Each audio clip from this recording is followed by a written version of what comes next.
एक असे गूढ सत्य ऐकायला तयार आहात का?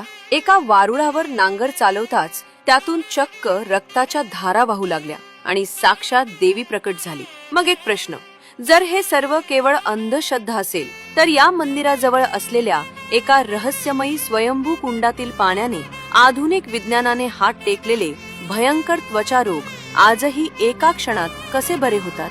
पुणे जिल्ह्यातील सासवड आणि जेजुरीच्या मध्यभागी असलेल्या शिवरी गावात साक्षात यमाई मातेचे हे अतिशय जागृत आणि गूढ स्थान आहे. आख्यायिकेनुसार प्रभू श्रीराम जेव्हा सीतामाईच्या शोधात होते तेव्हा त्यांची परीक्षा घेण्यासाठी माता पार्वतीने सीतेचे रूप घेतले. पण श्रीरामांनी त्यांना तात्काळ ओळखले आणि आदराने ये माई अशी हाक मारली. तेव्हापासून साक्षात पार्वती माता इथे यमाई या नावाने वास करू लागली. या मंदिराच्या पाठीमागे कोणतीही मानवनिर्मित विहीर नसून एक अत्यंत पुरातन आणि रहस्यमयी स्वयंभू कुंड आहे. या कुंडाचा तळ किती खोल आहे याचा अंदाज आजपर्यंत कुणालाही लावता आलेला नाही. पण यातील जिवंत आणि चमत्कारी तीर्थाने अंगावरची खरूज आणि भयंकर आजार कायमचे नाहीसे होतात. इथला सर्वात मोठा चमत्कार म्हणजे देवीला लावला जाणारा कण्हेरीच्या फुलाचा कौल. भक्तांनी मनोभावे हा कौल मागितला की साक्षात देवी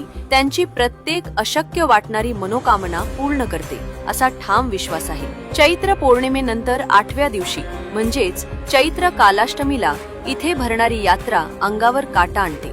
याच दिवशी यमाई माता आणि शंभू महादेव यांचा पारंपरिक विवाह सोहळा अत्यंत दैवी आणि भारावलेल्या वातावरणात पार पडतो. ही कथा आपल्याला शिकवते श्रद्धा आणि विज्ञान यातील सीमारेषा कधी कधी अत्यंत पुसट असते. पण मानवी मनाचा आणि आरोग्याचा आधार बऱ्याचदा अशाच अदृश्य शक्तीवर टिकून असतो. म्हणून आपल्या मातीतील या जागृत दैवतांचा आणि चमत्कारी परंपरेचा कधीही अपमान करू नका. कारण जिथे आई यमाईच्या नावाचा गजर होतो आणि कण्हेरीच्या फुलाचा कौल मिळतो तिथे कोणतीही संकटे फिरकत नाही आणि माणसाच्या मनाला खऱ्या अर्थाने शांती वास करते.